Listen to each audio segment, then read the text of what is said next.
Hello bachcho. Let's read the question.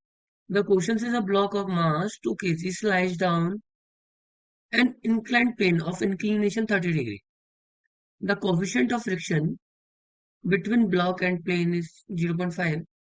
The contact force between the block and the plane. ये plane लिखा हुआ है, ठीक है, प्लेन. ओके, तो हमें कॉन्टैक्ट फोर्स निकालना है. तो what is the key concept? तो सबसे पहले तो ये समझो कि कॉन्टैक्ट फोर्स होता क्या है. ओके, सो कॉन्टैक्ट फोर्स को हम किससे डिनोट करते हैं? एफ ऑफ सी से. And F of C is net force of frictional force और नॉर्मल फोर्स का जो नेट फोर्स होता है उसको हम कॉन्टैक्ट फोर्स बोलते हैं.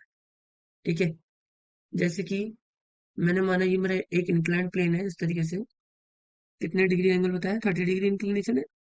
ये 30 डिग्री इंक्लिनेशन है. यहाँ पर एक ब्लॉक रखा हुआ है इधर की साइड, जिसका मास हमें 2 kg दे रखा है.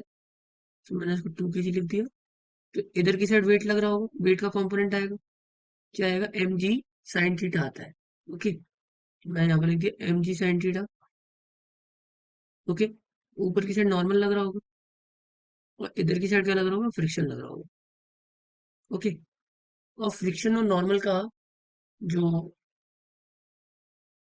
नेट फोर्स होता है उसको हम कॉन्ट्रैक्ट फोर्स बोलते हैं. और यहाँ की side M G cos theta लग रहा है. ओके, ये सारे कॉम्पोनेंट लग रहे होंगे. अब देखो, अगर मैं बात करता हूँ नॉर्मल फोर्स की, so normal is equal to क्या होता है? एम जी कॉस थीटा क्या होता है? पहला पॉइंट, एम की वैल्यू है 2, जी की वैल्यू है 10, कॉस 30 डिग्री वैल्यू तो √3/2. √3/2 हमने यहाँ पे लिख दिया. 2 से 2 का कैंसिल हो गया, तो यहाँ पे 10√3 न्यूटन. तो ये तो आ गई नॉर्मल की वैल्यू. अब नेक्स्ट देखो कि जो फ्रिक्शनल फोर्स होगा F, that will be equal to क्या होगा? म्यू इंटू एन के. यही होगा. म्यू की वैल्यू क्या है? हाफ है. 0.5 हाफ होता है. Half into 10 into √3, that mean 5√3 आ गया. 5√3 न्यूटन आ गया. Okay, so F of C will be equal to under root में नॉर्मल का स्क्वायर प्लस फ्रिक्शनल फोर्स का स्क्वायर. सो 10√3 का स्क्वायर कितना था? 300. और 5√3 का स्क्वायर कितना होगा? 75. ओके, तो ये आ गया कितना? √375.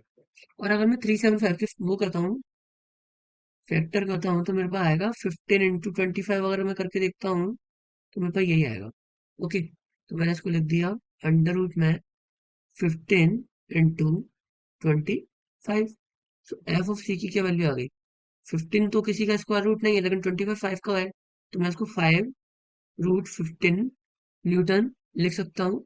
So option D is correct. Hope you all get it. Thank you. All the best.